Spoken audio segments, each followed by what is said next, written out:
Assalamualaikum warahmatullahi wabarakatuh. My name is Muhammad Zaki Ostara with the student ID A1B224049, and this is my final project. This is my final week of the project, week 4. So yeah, let's just get straight into it. There's a similar question in the book, but they got a little more philosophical than you just did. But they both lean philosophical. Science can describe how gravity works, but can they describe why it works? So this is the how-why duality here, and allow me to answer it from how-why point of view, and then we can apply it to gravity.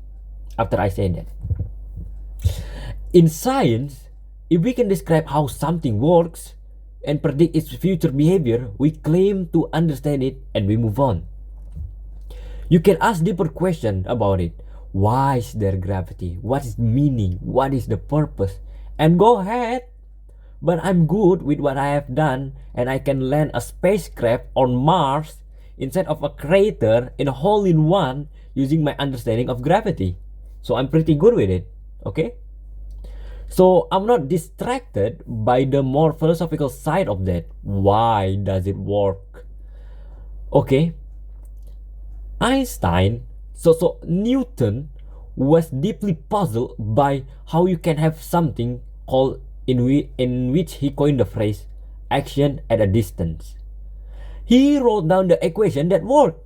He won an equation. The earth goes around the sun, the moon of Jupiter go around Jupiter. He accurately described that with his equation of gravity, okay? He said one day, I think we're gonna find some way that they are connecting to each other, but I don't know what that was right now. But I know my equation worked. He called it spooky. It was spooky to him. That was his word. Spooky action at a distance. Fast forward 300 years. 300? No. Fast forward 250, 230 years. Get to Albert Einstein. Gravity is the curvature of space and time, and you're moving on the curvature of that fabric. That's gravity. Oh my gosh, is it even a force then? Is it even so? There is no need to think of it an action at a distance. In a phrase first uttered by, I think it was John Archibald Wheeler, a student of Einstein, and I learned relativity from John Archibald Wheeler. In fact, that's where I met my wife in relativity class in graduate school. So it's space.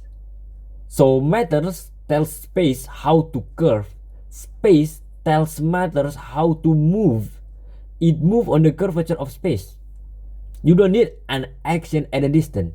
There is no action. It cannot do that. It cannot do anything else but do that.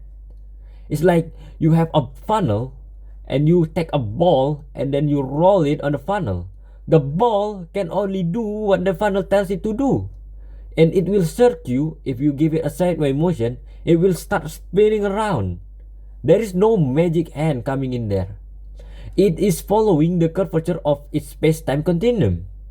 This contract that you provide for it. So now, I can describe what gravity is doing. I even have a mechanism for it. Are you gonna still ask me why is there gravity? Is that answer not fulfilling enough to you? Even in the why department? Because, well, why will a particle curve space? You can keep doing that. That's fine. But is there really a point, really, where you will be satisfied with the answer? Oh, that's answer my why. I can say, well, why did this half liter of water drop off the edge here? Well, it's no longer. The forces are imbalanced. And it's a no. But why did it fall? Well, there is no holding it up. Why did it? There's a point. There's a point where it's not especially productive to continue to think about the world that way.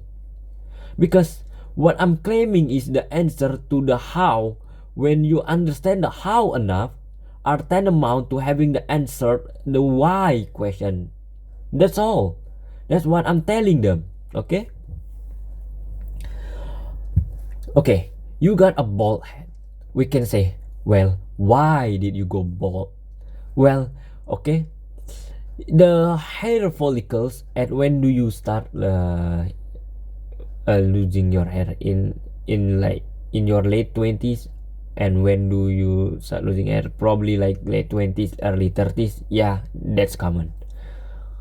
If you have your hair when you're 30, you will probably have it for the rest of your life. That's how it works. That's how it goes. You start losing it up until you're 30. You can say, well, the hair follicle begin not to produce the keratin or whatever. Well, get the explanation, and then you will say, well, why does the hair follicle stop doing that? Then you say, oh, well, because the DNA has pre-coded about the hair thing. Well, why does the DNA have the hair? Okay, I think that's all for the 5 minutes of the video. Thanks for watching.